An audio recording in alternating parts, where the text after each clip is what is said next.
morning and welcome to another episode of PwC's Boardroom Forum Live. I'm Rianti Priyachi, and today we're talking about the IFRS accounting implications for green or renewable power purchase agreements from the buyer's perspective. This has become an increasingly important topic for South African companies as they manage their electricity requirements in light of load shedding. To unpack this further is Rentje van Noordwijk, who's a partner in the Corporate Reporting Services division. Rentje, thank you for sitting down with us today. Very interesting conversation, very relevant as well, given the climate we're living through at the moment. So we know that we've all had to adjust our lives immensely, right? Especially since last year due to rolling power cuts. And this has resulted in many corporates, we've noticed, across various industries as well, looking at purchasing renewable energy solutions. But before a company can invest in this type of solution, I've been told that they will need to enter into what's known as a power purchase agreement, right? So that is your starting point. It's the starting block. Can you elaborate for us on the different types of agreements that exist and what these agreements entail? Yes, of course. Thanks, Riante. I think you're 100% correct. There's definitely a huge increase in interest in these type of arrangements. And it's not just locally, but also from a global perspective. And in a local environment, load shedding probably does play a big role. But I think one of the other driving forces is also where corporates are trying to manage their carbon footprint and therefore entering into these arrangements to buy green and or sustainable energy. As mentioned, there's a wide range of companies that are entering into these type of arrangements. So it's not a matter that's specific to an industry, and therefore lots of companies are being impacted by these arrangements. We've seen a wide variety of arrangements, each arrangement being different, but we broadly categorize these into two groups. The one group being what we call physical power purchase agreements, and that is where the arrangement is about physically purchasing electricity and taking delivery of the electricity. Okay. And these are probably the arrangements that we're more familiar with in the South African context.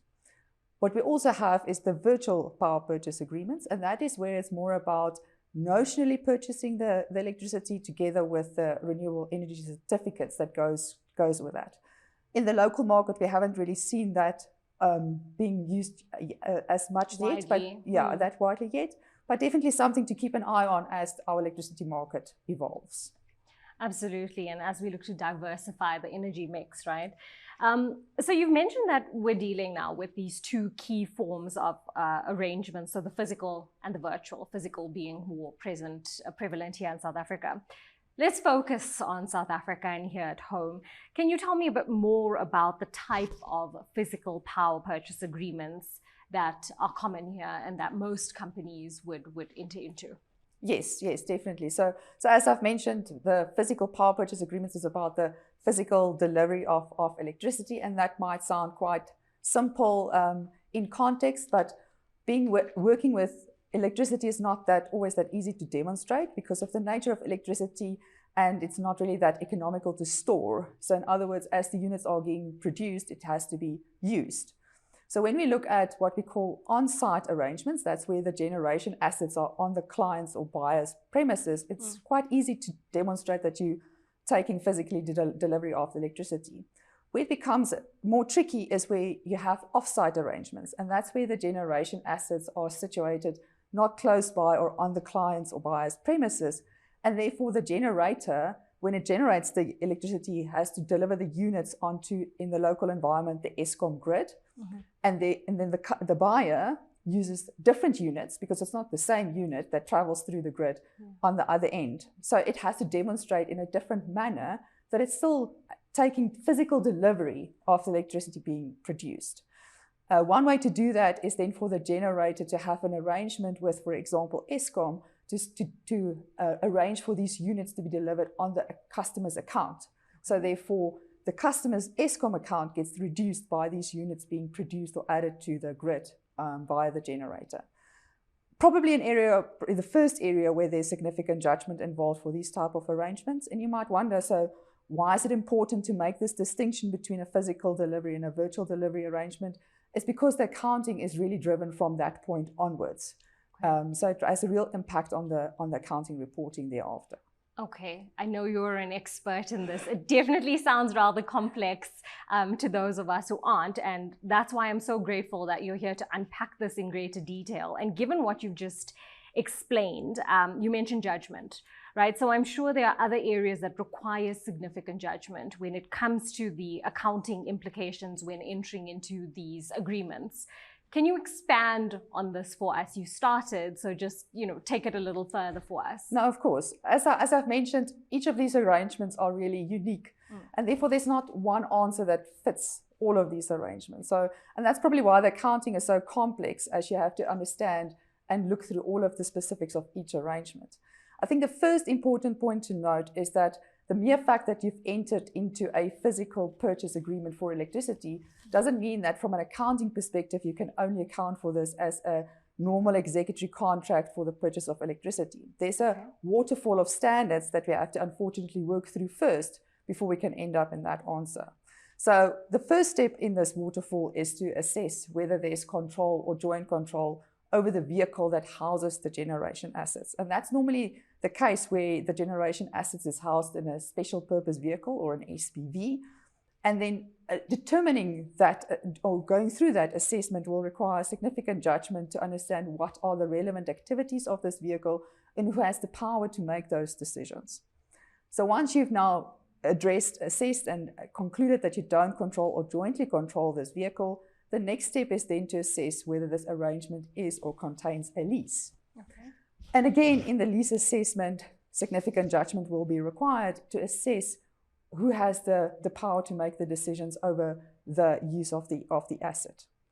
Once you've assessed that it's not a lease, you're not out of the woods yet, you will then have to assess whether you are captured by the financial instrument standard. In that assessment, it requires quite a complex assessment in terms of whether you meet what we call the own use exemption, and you've probably guessed by now the application of significant judgment required to get to that conclusion. And only once you've worked your way all through these standards and you conclude that you're not captured by any one of those, can you conclude that you entered into an executory contract to purchase electricity.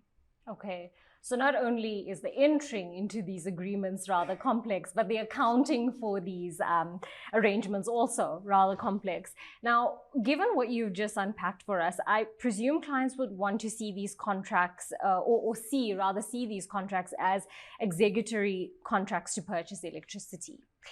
Two things that I want to look at here. The first being, can you explain what executory contracts are in this context? And secondly, what are the potential consequences if you are captured by any of these steps beforehand? Yes. Yeah. So what we mean by an executory contract to purchase electricity is the fact that as you take delivery of the electricity, you account for it. So it's almost a pay-as-you-go type of arrangement. So there's no upfront accrual that consequences for that. Okay.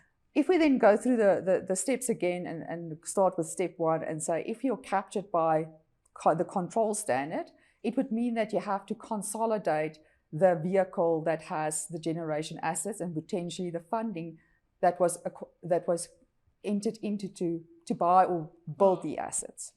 If you end up with joint control, further considerations has to be gone through to understand what type of joint arrangement have you entered into. Do you have a joint venture for which you would enter equity account, or do you have a joint operation where you would account for your share of the underlying vehicle?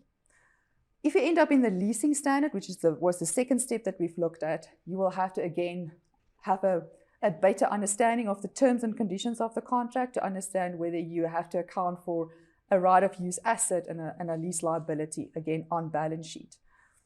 If you're then not in the leasing standard, but you're captured by the financial instrument standards, that's probably the more complex one, because in most cases you will then end up fair valuing this contract, which brings along with it a whole host of complex questions, if I can put it that way.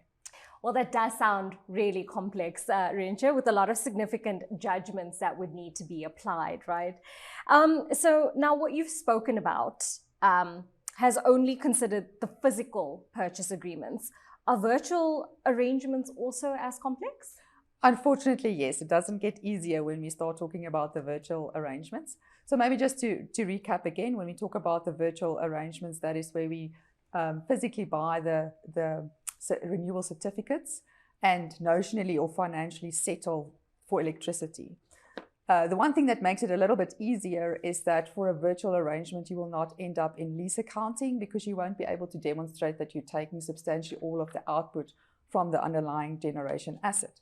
However, in most cases, you'll end up with some kind of financial instruments accounting being fair value of some part of the contract. So unfortunately, not more simple than the physical delivery contracts.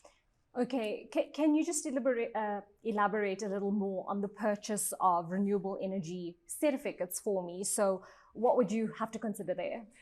Yeah, so in addition to all the complex accounting that we've now discussed for the actual purchase of the electricity, companies will also have to consider how to account for these renewable energy certificates that they obtain as part of these arrangements. Mm. There's no new accounting standard that has been written specifically on how to account for these. So we have to apply the normal general principles that we have at the moment. And the first question probably being whether it qualifies to be recognized as an asset. And if so, in which accounting standard do I account for this asset? In the local environment, there hasn't been a lot of traction yet in our renewable energy certificate market. So not really something that we have dealt with in that in depth yet, but definitely something that is starting to evolve quite quickly and keep an eye on. So not the easiest path to navigate, but I'm glad or relieved rather that we at PwC obviously have these expert teams who can help clients on this journey. Well, to round things off, can you tell us a little bit, in your expert view, what board members should consider when their company is entering into a new agreement of this sort? Yeah, and I think to summarize it, it's probably to say that there's complexity in all of these arrangements, as we've probably, as you said, overused the words complex in this session already. For me, the biggest key message that I would like board members to take away is not to just assume that if you've entered into a power purchase agreement that you can merely account for these arrangements as an executory contract to purchase electricity. As we've demonstrated, there's a whole host of accounting standards that you first need to work your way through. So they will have to have a basic understanding of the complexities around these arrangements, work closely with management through these waterfall questions, understand the judgments applied at each of these steps to make sure that they're comfortable with the final outcome of the conclusion that has been reached. Ultimately, these arrangements will probably end up with some disclosure in the financial statements, especially around significant estimates and judgments, as we've demonstrated, which they will then have to be comfortable with when it comes to the year-end reporting. So in short, they need to be aware of the complexities, be able to ask probing questions, and then ultimately apply their professional judgment to make sure that they're comfortable with the end answer that they came to. Well, thank you, Rensha, for sharing your expert views with us this morning. I'm sure it will be incredibly helpful to the many companies that are looking to transition to renewable energy sources and work towards better sustainability targets. Most importantly, thank you to you, our online audience, for tuning into another Boardroom Forum live episode. We'll see you again next week.